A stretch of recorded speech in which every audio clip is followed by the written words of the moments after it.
যারা নির্বাচনকে বাধাগ্রস্ত করার স্বপ্ন দেখছেন তারা আজকের পর সে স্বপ্ন ভুলে যান। দাকপে পুলিশ সুপার। বিস্তারিত জানাচ্ছেন স্টাফ রিপোর্টার মোহাম্মদ শামীম হোসেন, খুলনা। আসন্ন সংসদ নির্বাচন উপলক্ষে দাকপ থানা পুলিশের আয়োজনে সুধী সমাবেশ ও মতবিনিময় সভা অনুষ্ঠিত হয়েছে। শনিবার বিকাল ৩টায় দাকপ থানা চত্বরে আয়োজিত সভায় প্রধান অতিথি ছিলেন খুলনা জেলা পুলিশ সুপার মোহাম্মদ মাহবুবুর রহমান। দাকপ থানার ওসি মোহাম্মদ আতিকুর রহমান আতিকের সঞ্চালনায় অনুষ্ঠানে বিশেষ অতিথি হিসেবে বক্তব্য দেন অতিরিক্ত পুলিশ সুপার আবির সিদ্দিকী শুভ্র ও অতিরিক্ত পুলিশ সুপার মোহাম্মদ সালাউদ্দিন।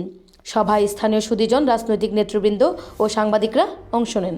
প্রধান অতিথির বক্তব্যে পুলিশ সুপার বলেন, মাদকের বিরুদ্ধে পুলিশের অবস্থান জিরো টলারেন্স। নির্বাচনকে শান্তিপূর্ণ ও নিরপেক্ষ করতে আইনশৃঙ্খলা বাহিনী কঠোর থাকবে। যারা নির্বাচনকে বাধাগ্রস্ত করার স্বপ্ন দেখছেন তারা আজকের পর সেই স্বপ্ন ভুলে যান। তিনি দাকপে শান্তি শৃঙ্খলা রক্ষায় সকলের সহযোগিতা কামনা করেন।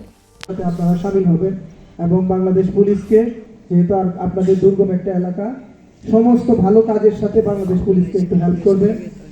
আর সম্মানিত সুধী,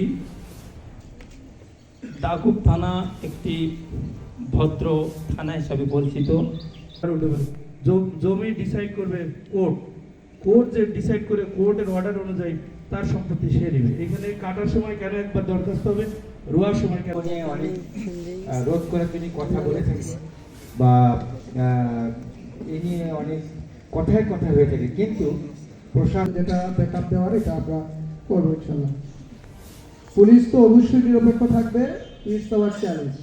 আপনাদের সাথে কোনো অবস্থাতেই না, আপনারা নিশ্চিন্তে আপনারা আমাদেরকে তথ্য দেন।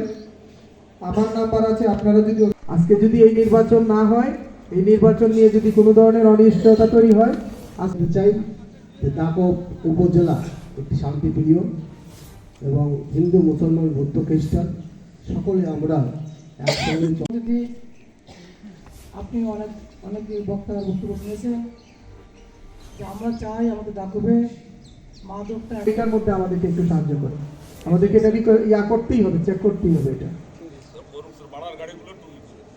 চোর ধরা পড়তেছে না, ওসি সাহেব আপনারা সবাই বলেছে। আসলে দেখেন, এই যে আমি এই কথাটা বটিয়াঘাটাতে বলে এসেছি, মাদকের জন্মস্থান কিন্তু বাংলাদেশে। একমত নই।